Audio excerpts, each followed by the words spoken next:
Hey, everybody. Welcome back to another episode of God Built This podcast. I'm your host, Maxine, and we're on episode 86. We have 98 days until the November election, until we find out who will be our next 4-year president. Is it going to be Trump? Is it going to be Biden? Is it going to be Yeezy? Who is it going to be? Speaking of Yeezy, I was thinking lately about mental health and all of the painful, ignorant things Kanye West has said and has done as of recently and throughout the past few years. I could go down a history of outlandish things that he has said and done. And I think about how mental health, sometimes a conversation leads to no accountability held. We just say, well, this person is delusional, this person hasn't been taking meds, therefore excuse them for their actions, excuse what they have said and what they have done consistently, persistently. And this brings up the conversation of, can we still hold those who are struggling with their mental health? Can we still hold them accountable? And mental health is the umbrella, right? There's a lot that goes under that umbrella. There's anxiety. That's a mental health condition. There's narcissism, right? Oh, he's just being a narcissist. Can we just go ahead and excuse him for his actions? There's sociopath, there's psychopath, there's bipolar disorder, there's schizo. There are so many things that fall under mental health. So that begs the question, can we still hold those who are struggling with their mental health accountable? And I still say yes. I still say yes because I think at some point in time, no matter how small or big the mental health illness is in someone's life, we have all dealt with mental health issues. The next person may not be a schizo, but the next person may be struggling with depression. That's mental health. The next person may be struggling with their anxiety. That's mental health. And so when we give more passes to those who have bigger mental health conditions than those who don't, it becomes a slippery slope. And I think about all of the things that Kanye West has said and done. And let's just go down the history, okay? We remember after Hurricane Katrina hit New Orleans that New Orleans was struggling to recover. And it felt like, and it seemed as if there was not enough recovery efforts. There was not enough help done by the president. And at that time, it was President George Bush. And there was a live stream. It was like a live stream call-in service to raise money to aid all of those who are suffering, all of those who are affected, just pretty much everybody in New Orleans. And during that stream, Kanye West said, straight into the camera, straight face, no lie, no joke, I'm not kidding around. He says specifically, George Bush doesn't care about Black people. And that was controversial. That was like, whoa, a pin drop, right? It felt like the table was shook. And it was controversial, but a lot of people agreed with him. The Black community agreed with him because that's what it seemed like. That's what it felt like. That's what it was at that point. I'm not a native of New Orleans. I don't have family in New Orleans. So I don't know firsthand or secondhand, at least, of what exactly happened. But according to media, according to what I've seen and what I've heard about the efforts or lack thereof done to New Orleans in regards of recovery, it hasn't been much. It wasn't much during that time. And it took a long time. It was a delayed effort. So when Kanye West said George Bush doesn't care about Black people, that felt true. It rang true to so many Americans. It rang true to so many people who lived in New Orleans. So it was acceptable. We didn't, and during that time, I can't remember when Hurricane Katrina, let me look that up real quick.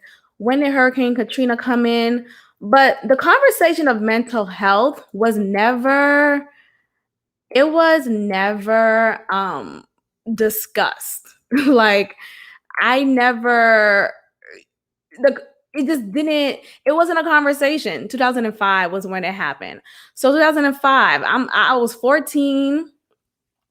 I didn't hear a conversation around bipolar disorder. I didn't hear a conversation about anxiety. And to hear more of that conversation now is great, right? But back then, it would have been so much better. It would have been helpful then to know how to best manage our mental health. So when Kanye West said what he said, it felt like, oh, well, he's just fed up. He's just fed up. He wants to speak up and speak on behalf of his fellow New Orleans folks. So we saw him as a hero. Wow, he's so brave for speaking up like that, for speaking on television with so much bravado, so much confidence, okay, to speak against the president, the sitting president. That was a big deal in 2005.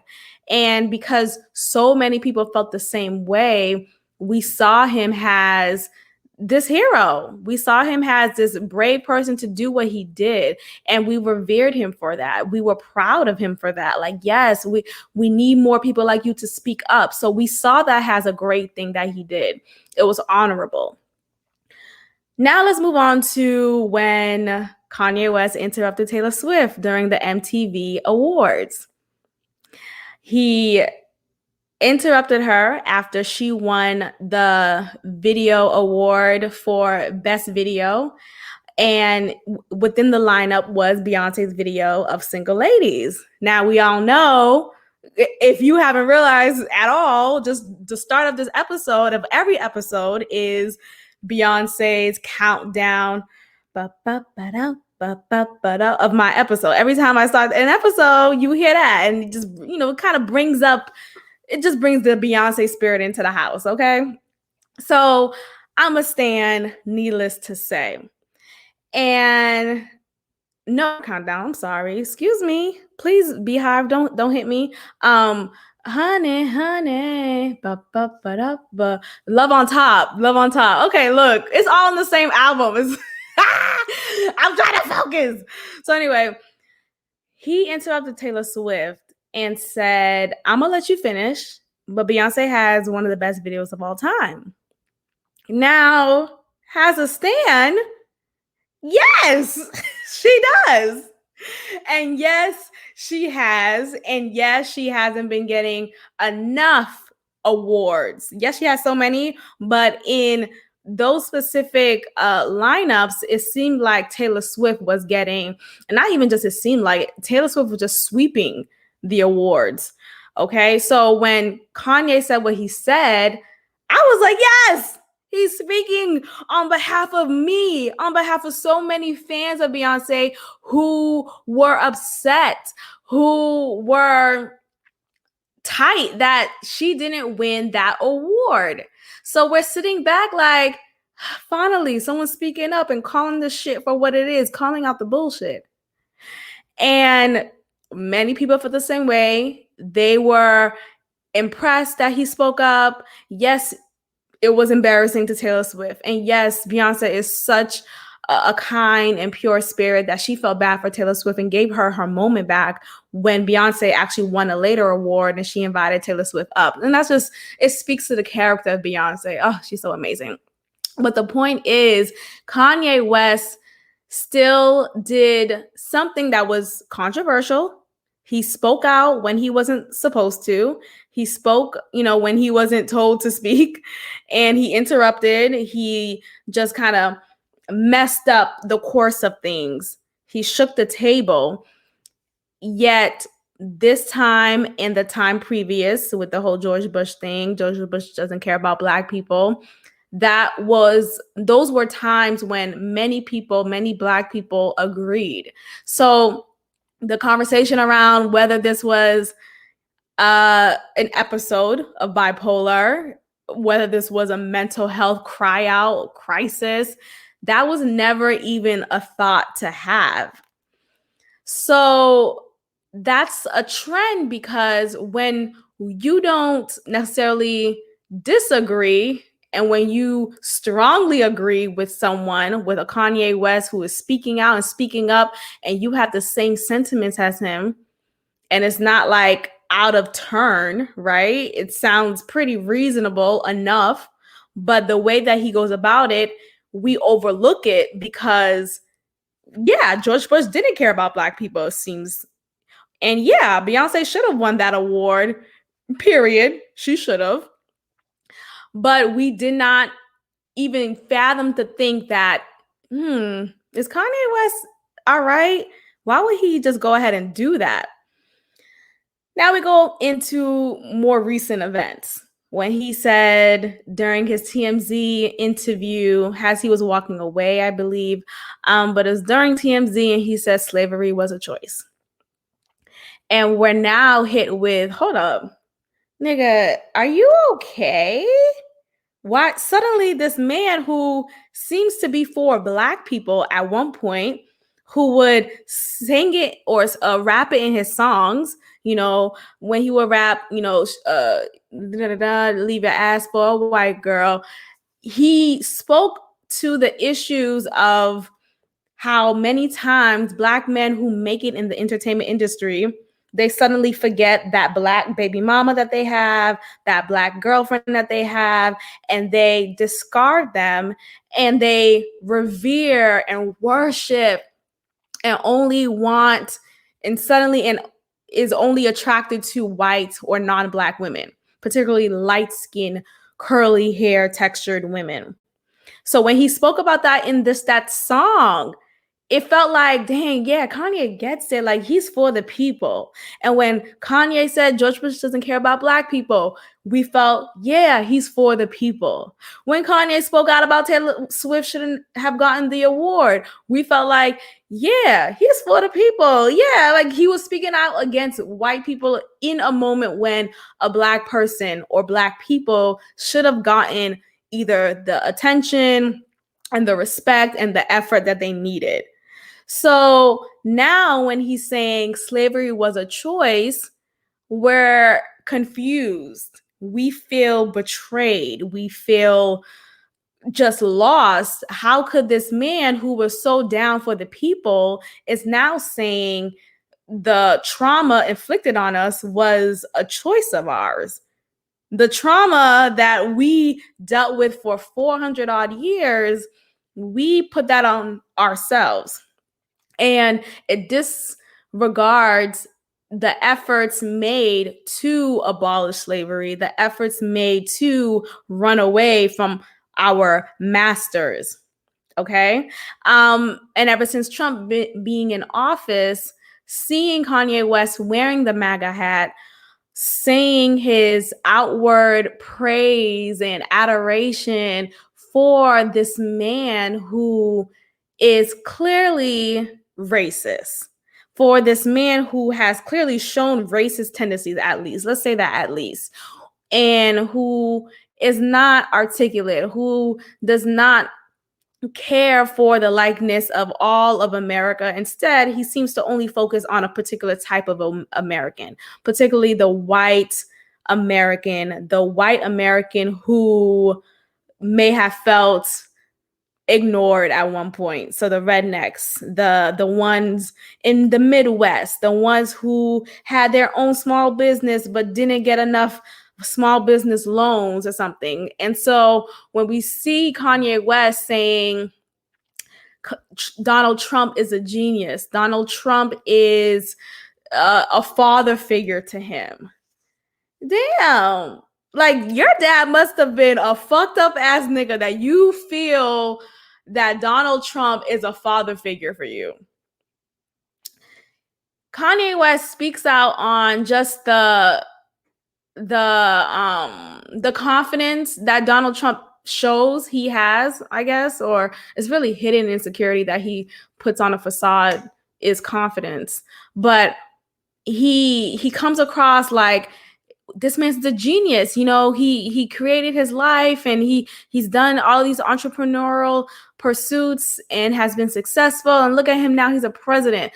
And for a while now, we have heard Kanye West saying things like how much he reveres Walt Disney and many other, Steve Jobs and many other white men in particular. So now we see a switch. We see a shift, okay? We see this Kanye West, who was so down for the people, is now yearning for the respect and looking to follow the same steps of these white men. And he's idolizing them as if they are these gods to him. So when he speaks about Steve Jobs, when he speaks about Walt Disney and Donald Trump, he does it with so much of a reverence that it's like he's worshiping these people. And now he's forgetting about the Black plight. He's forgetting about the Black plight in America.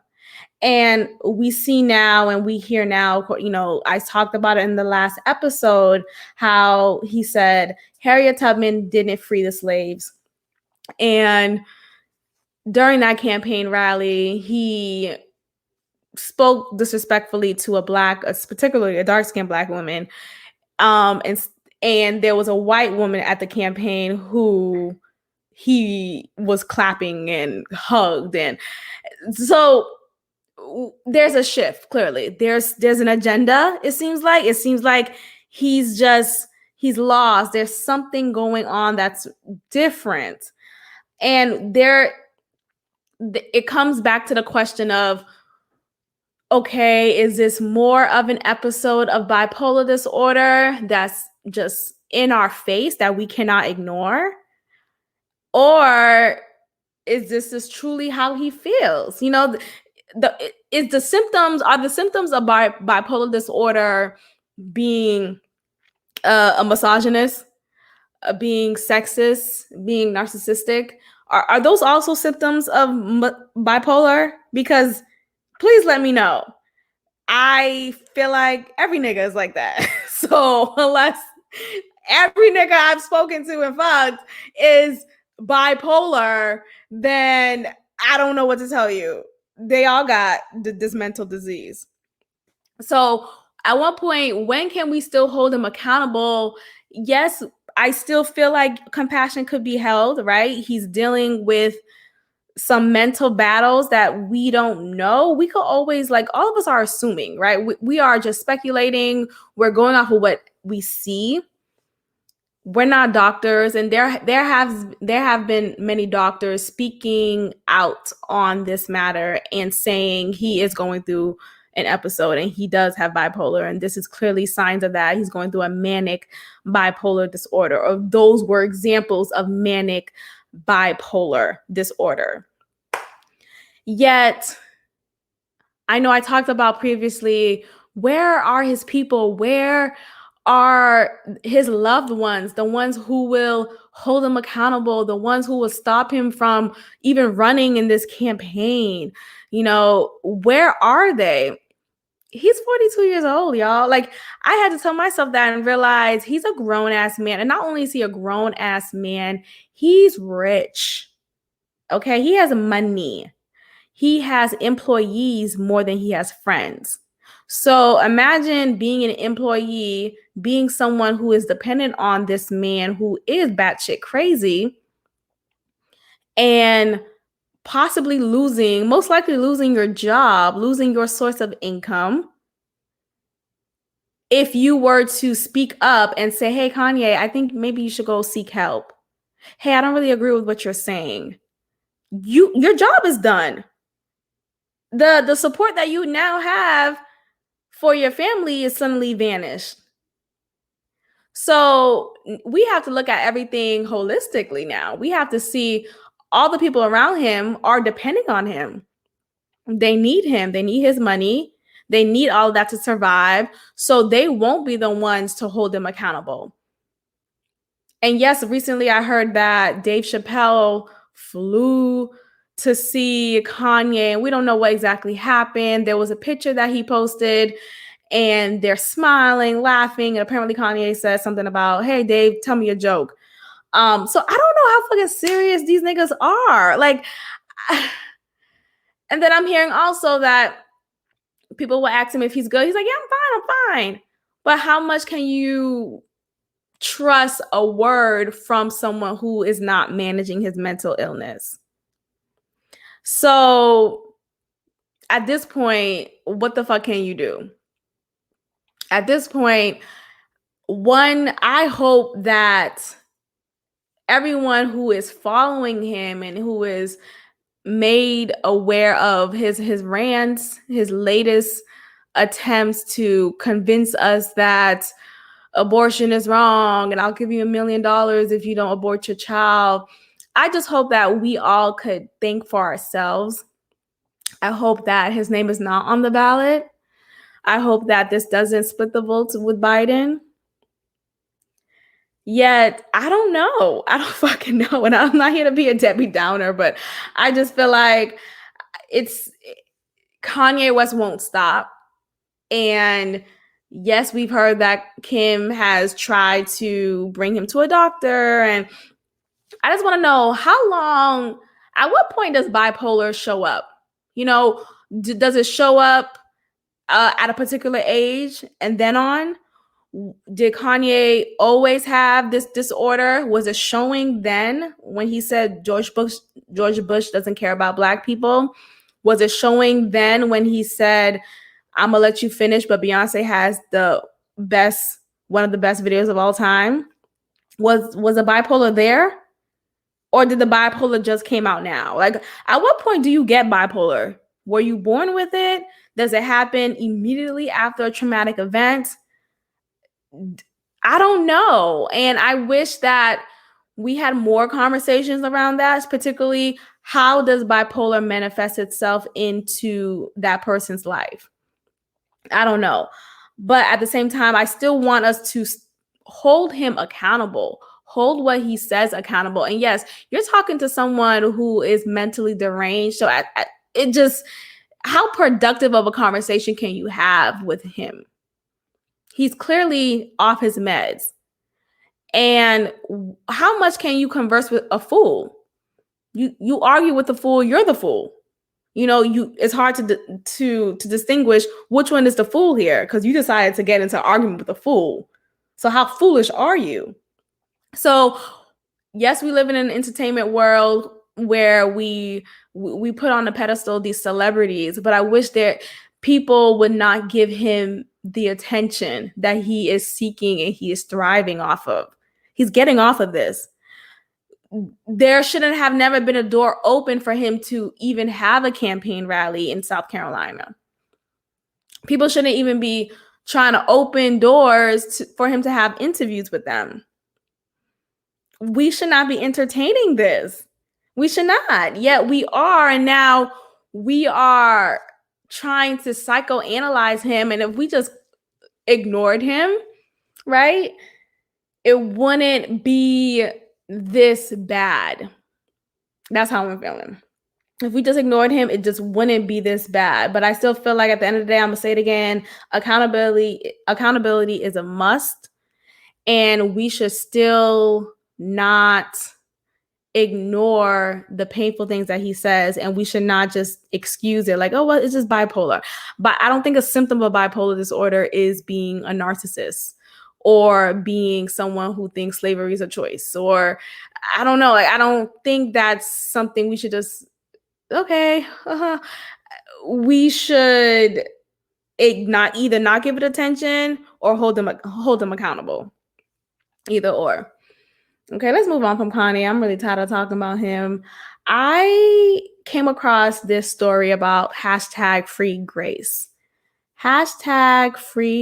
#FreeGrace. She is a Black female teenager who was in prison for not doing her online homework since March. Okay. Now, she's from Michigan, and the judge denied the release of her still. So she's been in juvenile detention for a few months now, since March. Here's the thing. Y'all know I'm an educator, and I think online, on social media, we go with any bandwagon. Like, oh my gosh, another black unarmed teenager was wrongfully admitted into fucking prison. Let's free this nigga, free C murder, free X, Y, and Z. And it's like, okay, but let me first read the story, right? Let me get further details, right? Let me just give a disclaimer. I'm not for killing of any unarmed person, Black people. And I do recognize that it is disproportionate. So that's not where I'm coming from. I think when we hear like a buzzword, like, oh my gosh, she got in prison just because she didn't do her homework. What? It doesn't make sense. So if it doesn't make sense, do your research, read more about the case. So I'm reading more about it. And I just want to read something real quick that gives us some more context to this case, okay? So the judge did not choose to free her because they see that at this juvenile detention center, she is completing a particular program, a particular educational program. And in this program, it is a month-long session that she has to complete. And according to the reports from her program, she has made progress and she has been engaged in the program. So what is being said that why would I release her earlier from this program when she's doing the work, when she is making progress, when she is excelling, at least in this environment?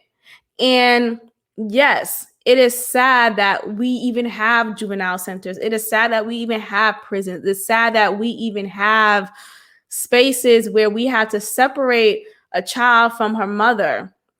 I get that. But we live in a world where that's needed. We live in a society where there will always be good and there will always be bad. It's a yin and a yang. Where there's sun, there will be the moon. Where there's moon, there will be the sun. It comes together. Okay, so I am not technically for abolishing prisons. I don't know, maybe we could reform, not maybe, we should reform it. We should create spaces where, I don't want it to be a resort style, of course, but there's actual some rehabilitation in the centers. There's actual support made, mental health support, educational support given to prisoners of all ages. That's where I stand. But I do think I just don't see a world unless we're in heaven, and heaven's not going to be on earth. As it is in heaven, it's not going to be down here. I'm telling y'all, it's not. Okay. So just in heaven, I think is the only place where we may not, I don't think we'll need a prison in heaven, right? I will hope God got it more under control, maybe. But here on earth, I need a fucking prison. Okay, I need some of these niggas locked up. I need Seymour to stay in jail because he killed 3 people. Period. So I don't like the bandwagon of things where we just jump on board. Now, let's get into just the reason why she got in prison. Okay, so we know off top, just from the headline, she got in prison because she didn't do her homework. But understand this, she was violating her probation. So I'm going to just read this specifically. A Michigan family court judge on Monday denied a motion to release a teenager who has been held at a juvenile facility since mid-May for violating probation after not doing her online schoolwork, saying the girl will benefit from ongoing treatment there. Okay. So she was already on probation. She has clearly already done some activity, done something for her to even be on probation. So let's understand that. I can't find exactly where what she has done previous to being on probation, but let's just come with the understanding that she has done something for her to even be on probation, period. Okay. So now she's in a space where she has no distraction, at least not enough so where she's not free to go wherever she please. There is order, there is discipline. Hopefully it's fair discipline, but let's just say there's order and discipline that's inputted enough in everyday activities so that she has no choice but to focus on this treatment. She has no choice but to complete whatever assignment they have assigned for her. All right. So I'm gonna read this next part. The decision came despite an argument from the attorneys of the teenager, Grace, and that's a fake name. We're not using her real name, so that's just a name we're going off of. That the therapy and educational support she receives at the facility are inadequate, and a statement by the prosecutor that his office supported her release. So the argument is she is not receiving enough support there. Who knows? You could also understand that lawyers are typically liars. They just want to win the case. They just want to win it for their client who wants their child home. And I understand you're missing your child. You want your child back home. I got it. But understand your child was on probation for a reason. Your child has done a number of activities that were criminal, right? That were disrespectful, that led her to where she is now. So this last part I'm going to read. Caseworkers for the court and children's village, which is where she is being held, which is a juvenile center, testified she should be kept at the facility until she completes the months-long program. So now she has until the end of the month to possibly get released, because they are saying this is the best option for this child, for her to wait until she is done with this program, until she is completed this program, because clearly she has shown progression, she has shown engagement, and she has been more engaged than she has outside of this center. So I'm from the standpoint of keep her ass in jail. And oh my gosh, Mama, how can you say that you're a teacher? You should be for the student. I also am a realist. There's a lot of students out here, especially in my experience, who are not focused at home. Can we talk? Your kid ain't doing the work. And when I call your ass talking about, hi, so-and-so hasn't completed their assignment, that is why they're failing my class, I'm met with oh, well, what can we do to change the grade? Well, your child could do the work, huh? Your child could attend my tutorial sessions. Your child could actually participate in class, ask questions if he or she needs help. Your child could be present and not take so many days off. Your child could be there. I don't care. Let me say that again. Like, I care, but I also don't. Like, because I feel like we like to give excuses, and we don't have tough love anymore in this society. And we're so quick to baby and coddle our students. And yes, we should have compassion. We should have understanding. We should have love. And I have all that from my students, and I show that. And I still hold them asses motherfucking accountable. Okay? And I say, you fell short on this assignment. What can we do about it? I need you to attend my tutorials every Wednesday.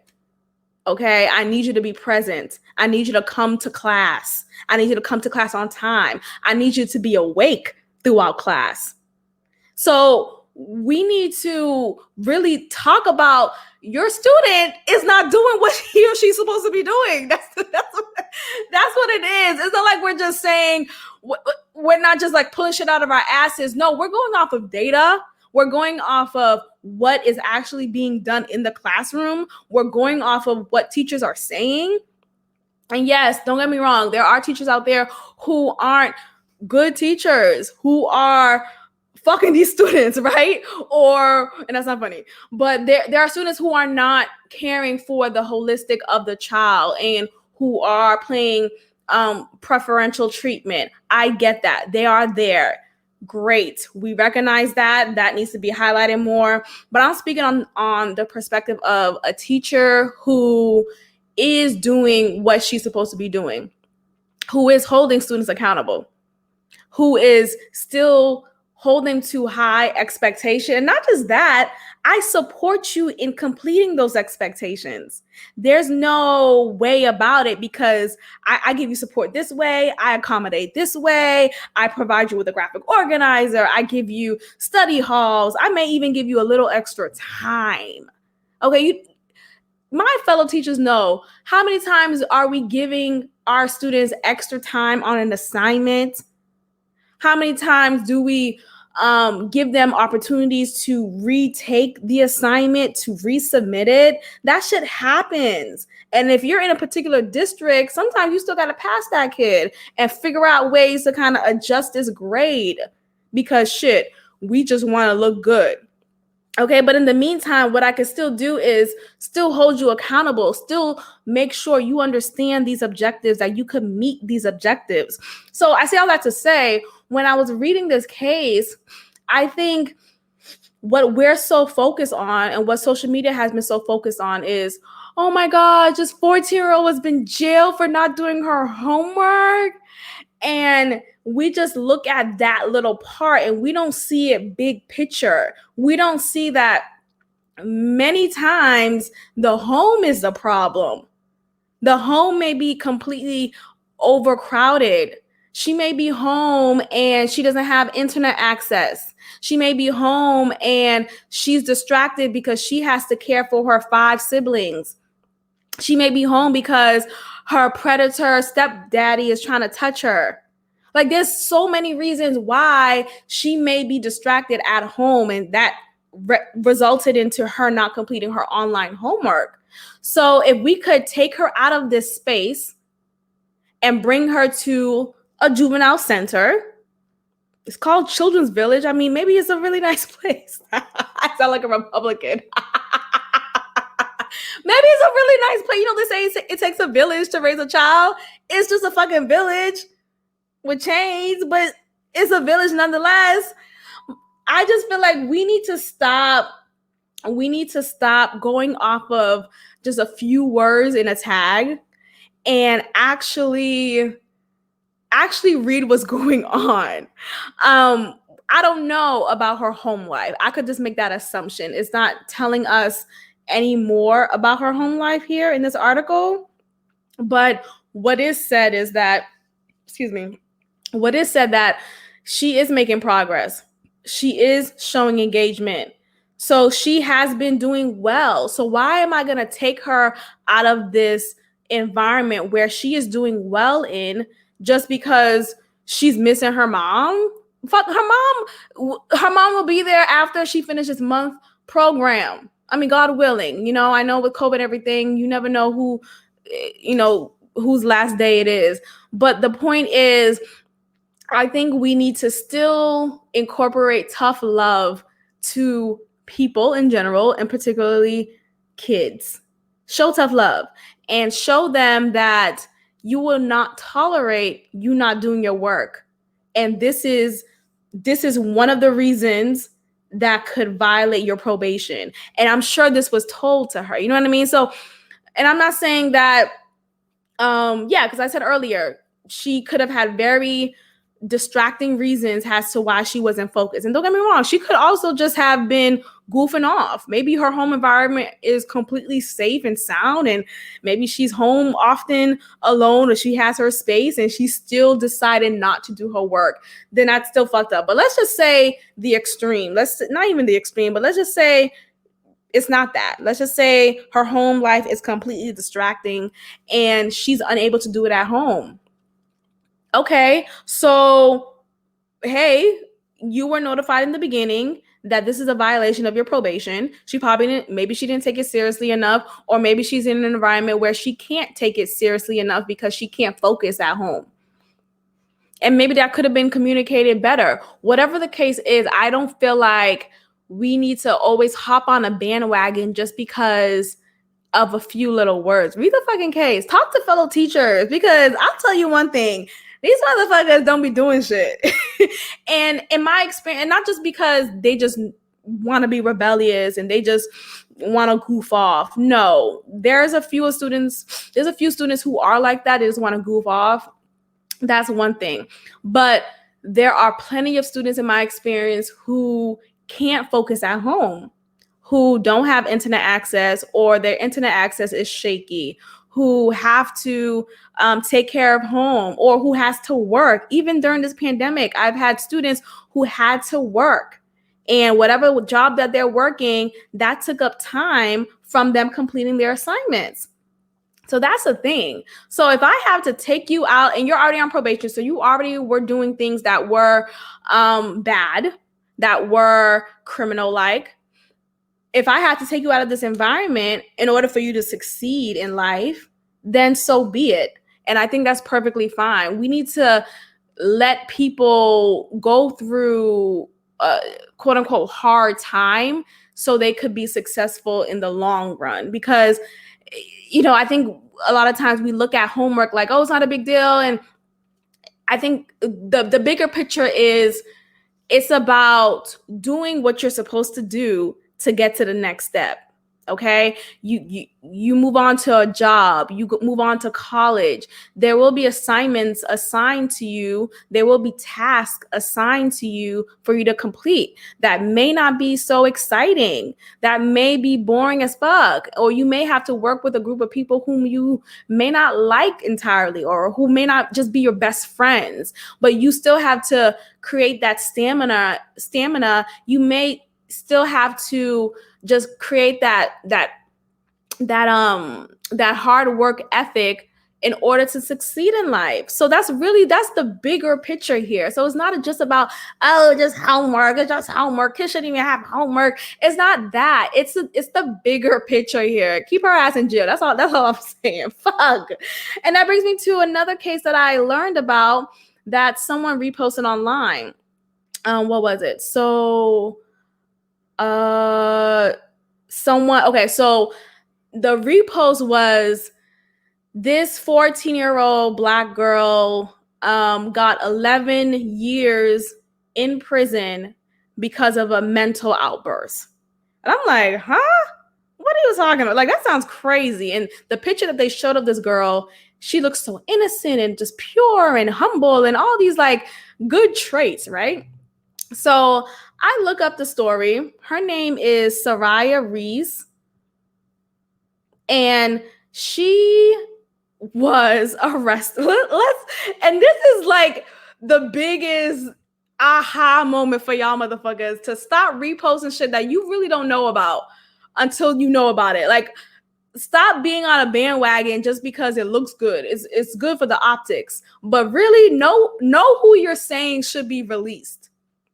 So Soraya Reese, who is 14 years old, was arrested on counts of attempted murder and arson last year. That's the first sentence, y'all. That is the first sentence.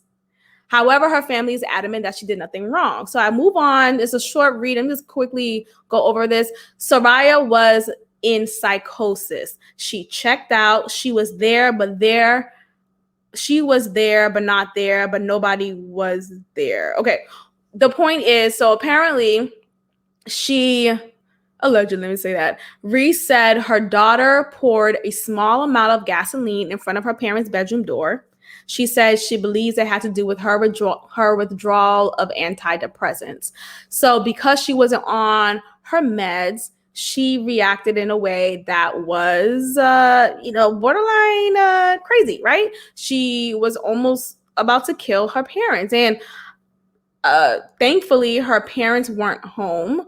But at that point, what happened next? So the parent called a crisis counselor to help, yet the police actually showed up instead. So that's something that shouldn't have happened, and we should have more privacy and security around having actual mental health workers to come out in episodes like this. But the point is, because of her mental illness, she did these things. She almost killed her parents. She almost blew down the house.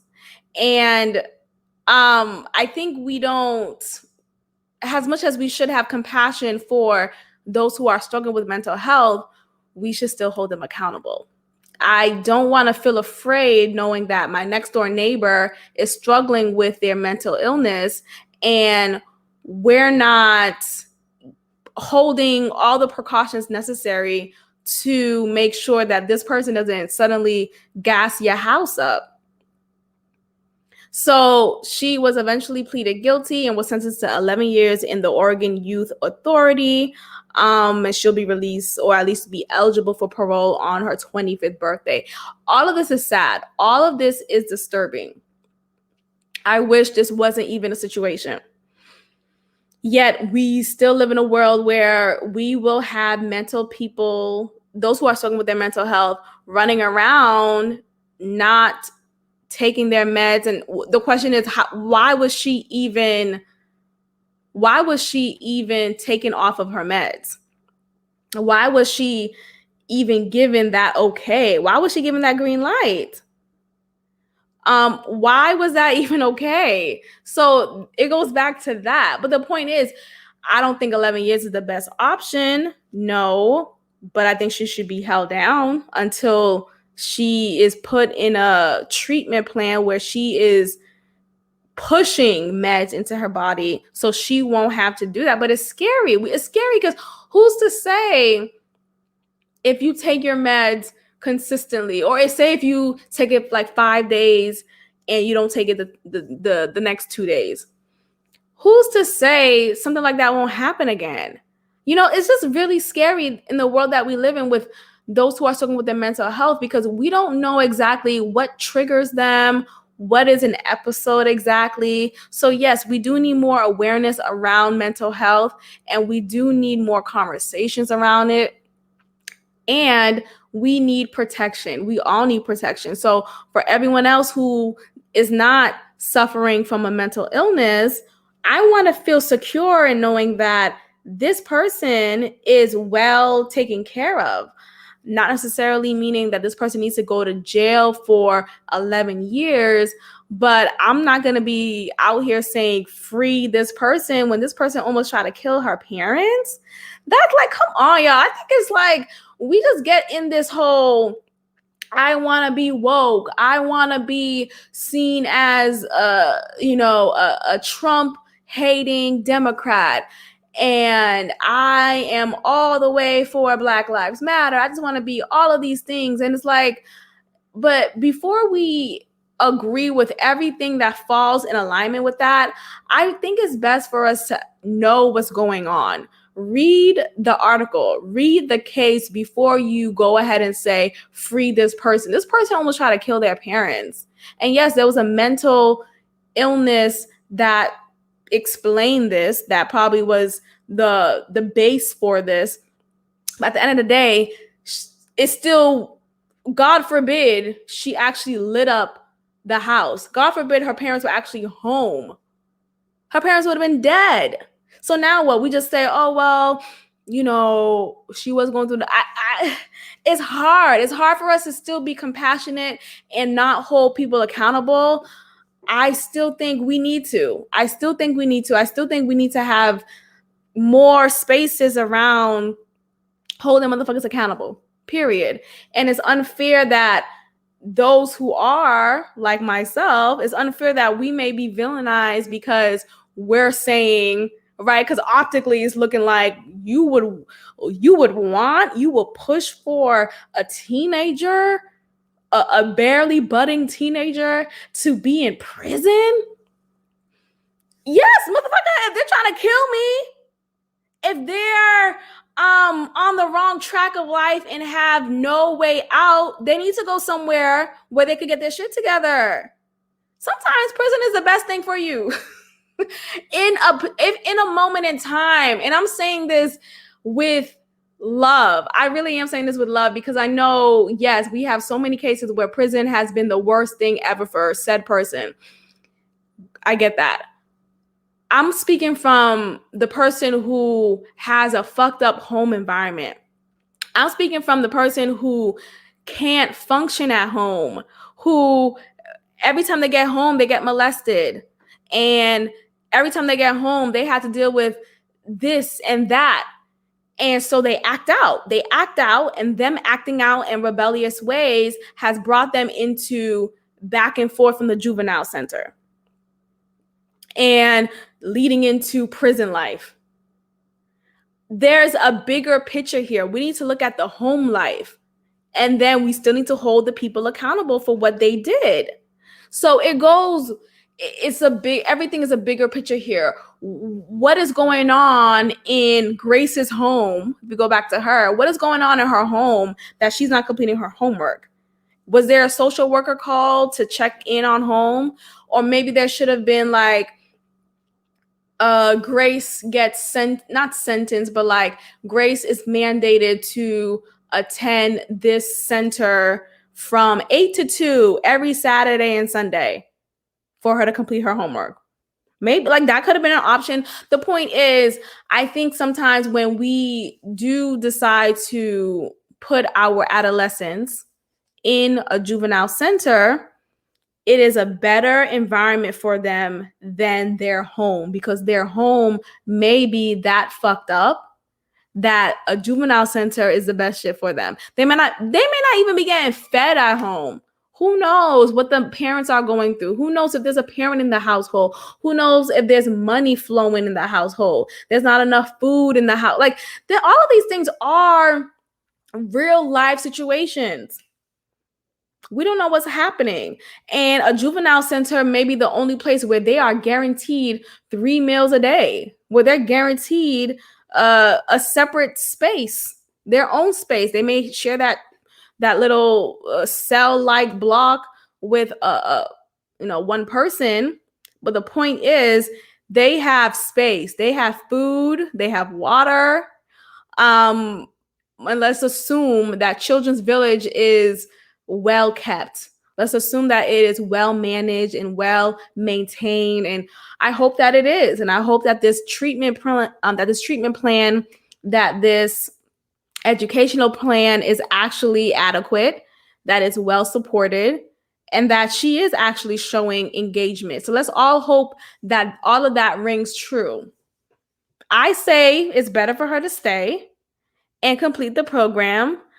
And there should be checks, regular checks in her home life, so that we understand why she wasn't completing her homework at home, so that we could provide better options for her, so she won't have to keep on going back and forth to juvenile centers.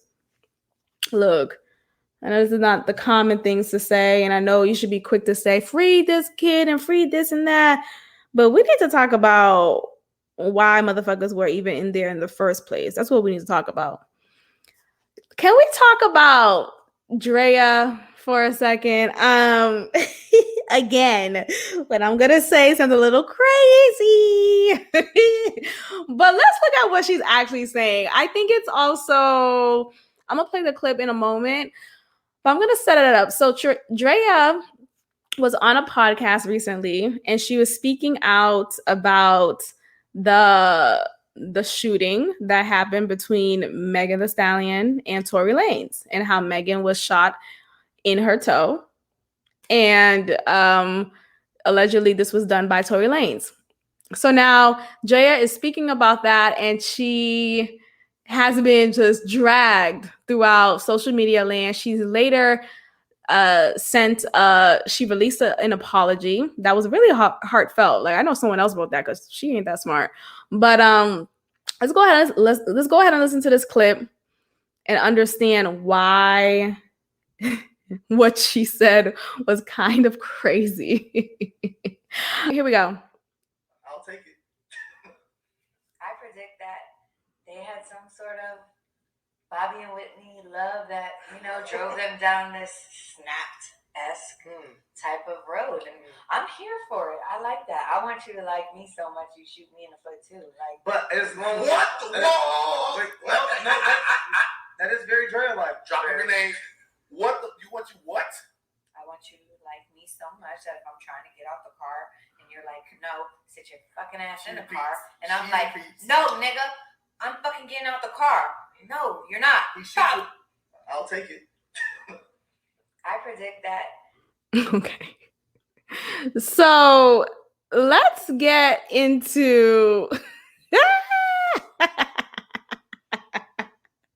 So I am just going to quickly summarize that. Drea is for abuse. A little abuse ain't going to hurt nobody, right?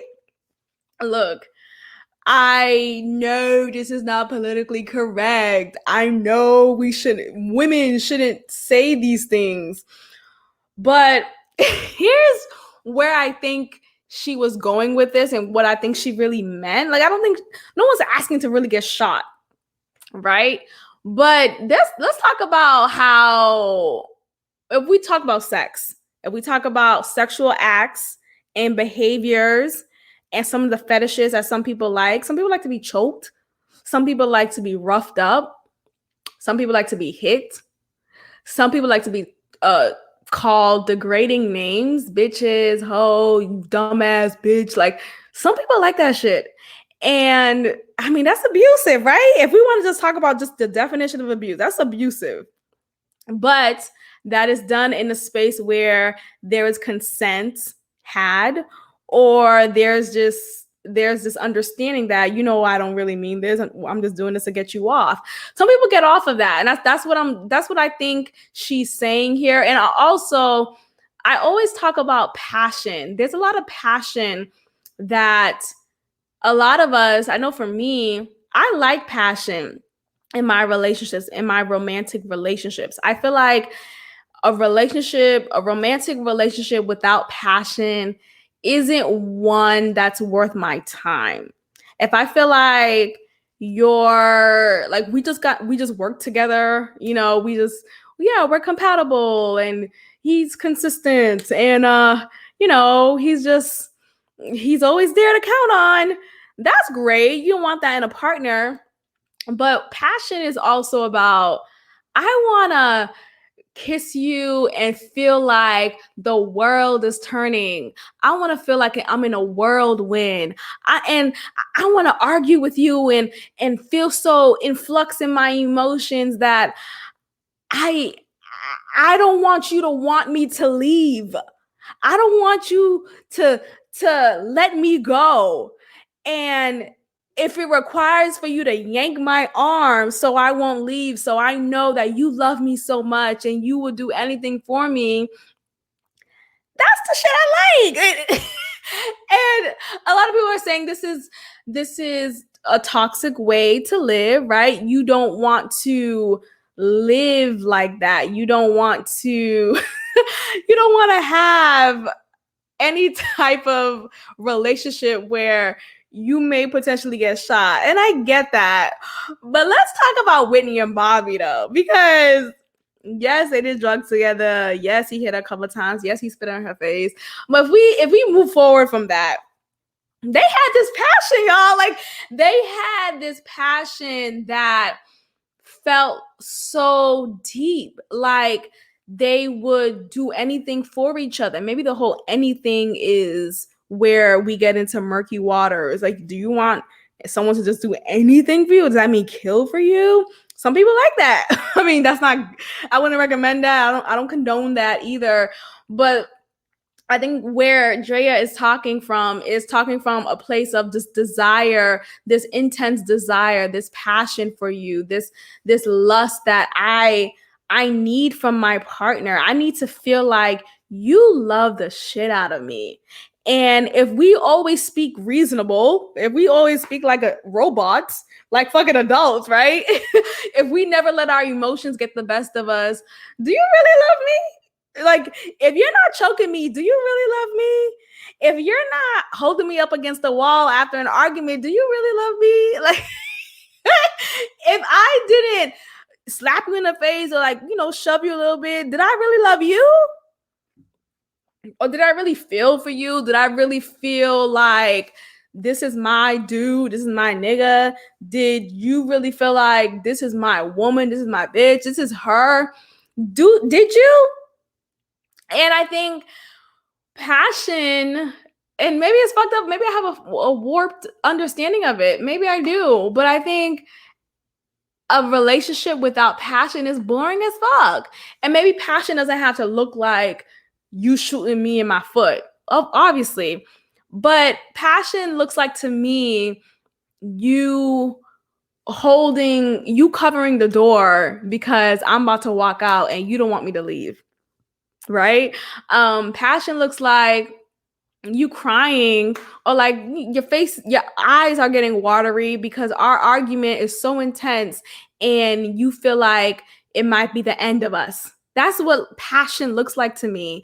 And if I don't see that, if I don't get that energy from you, like, if you see me walking down the aisle about to marry you and you just standing there all respectful and poised, I'm walking out. Like, I want that passion. I want you to be crying. I want to see and feel you.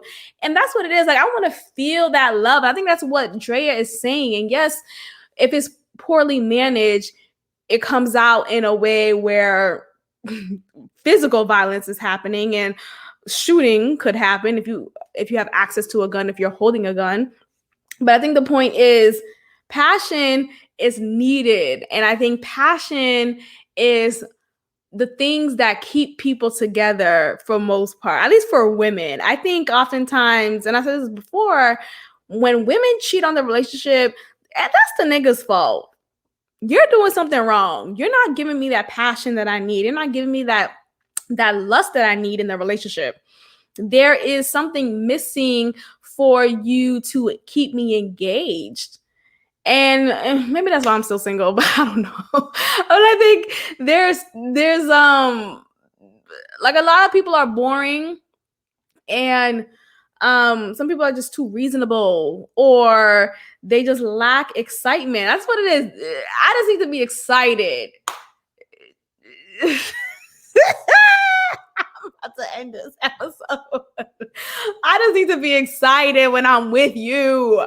I want to feel like this argument could be the last one. I want to feel like, fuck, you really did this. This is it. I'm done. I mean, at the end of the day, that's really toxic if you think about it. And I've been in situations where it's been passionate, where it showed itself, where he would yell and I would cry, or maybe too much of that. I think it's all about a balance. If you do too much of something, it becomes poorly balanced. So I get that. But I think when we look, like I said, the big picture, that's just the theme of this episode. This is the big picture here. The bigger picture is, if you have a romantic relationship without passion, are you really happy? Are you really going to stay there? Are you really going to be faithful? And it definitely goes both ways. I think men need that too. But women particularly, I know women need that. And I know for myself, I need that passion. And it doesn't have to manifest itself in shooting me in my foot. I don't necessarily need, not necessarily, that sounds so bad, but I wouldn't want, nor do I need, physical violence. Definitely not. And I don't condone that. But there's different ways that passion could be shown that makes me feel good. That makes me feel secure. That makes me feel like, yo, he really likes me. Like he really loves me. Let me know if that's toxic in my thinking. I'm open to hearing other perspectives. But I know in my previous situations and previous romantic relationships, passion has fueled us, but clearly didn't last. So I'm thinking about that now. Can passion last? Is passion only for a lustful encounter? Is passion only for, is it only for the affairs that you have? If you cheating on your husband, that's the only time it's passionate because it's the adrenaline rush. Remember the movie Faithful? Was it Unfaithful with Diane Keaton? Ooh, that movie was so good. But you think about it now, it was all about sex when she had the affair. And her husband, she got so enthralled in just the mundane of life. Everything was just in order, routine, and you get bored after a while. And she found this guy who lit up a fire in her, and there was something passionate there that kept her in tune, that kept her. And I think that's oftentimes the reason why affairs happen, particularly when a wife cheats on her husband, because the marriage lacks the passion. So the husband is not having sex enough for the wife. The husband is going to sleep earlier, isn't dressed up enough, hasn't maintained his hygiene, his appearance, and all of that plays a part. Physical attraction is everything, and it's important. Sexual compatibility is important. That's why I'm so of the and y'all know I'm obviously for having sex before you get married now. And it's like completely a completely turn around when I started this podcast. But I see that, I wouldn't want to be in a relationship with someone, particularly in a marriage with someone, we're locked down, we decided to wait to have sex, and then we're together and your shit don't work. Or you don't know how to fuck. Or it's so small that you haven't learned other ways to please me because it's so small. And people say, oh, well, you have the rest of your life to work with each other and understand each other's, pleasure points. Yeah, but no, because I think chemistry can never be taught. Chemistry is just this organic vibe situation with someone. Either you have it or you don't. I can't conjure up chemistry. We can't work on chemistry. No, it's either there or it's not. Some people you just vibe with and some people you don't. It's either you're attracted to me or you're not. I'm not going to make you or convince you to be attracted to me and vice versa. And so when we get into situations where we're tied down with someone and the sex is lackluster, it sucks. And it's unfair because we preach for that, right? In the Christian community, we preach for that. And women are often not getting pleased sexually. They're not able to even recognize that this is not life. Like, this is not how I'm supposed to be living. They think it's of the norm. I'm not for that. I think you should always test it out first. And I think that's a big deal. It all comes to everything matters. Are you guys in alignment? Okay. Does he make enough for you? Right? Is this a lifestyle that you want? And if it isn't, cool. And are you guys sexually compatible? That's a big deal. I just finished talking to somebody who I briefly dated after who's the last thing I talked about here? The fee, fi, fo, fum guy. After him, the 6'10" guy, y'all. But after him, I spoke to someone else, and that that came and went. But in that moment, when we were having sex, yet again, and I'll update y'all on some more. But I don't think we were sexually. No, I don't think we weren't sexually compatible. Here's the thing I don't like about you niggas. I don't like when some guys, they have these big old dicks and they like, they're stroking, they're doing what they're doing, but they're not getting pleased while stroking. Like, they're not moaning. I don't like a quiet guy. I'm not saying you gotta, fucking sing a song, but I want to hear your pleasure. I want to hear that you are being pleased in this moment.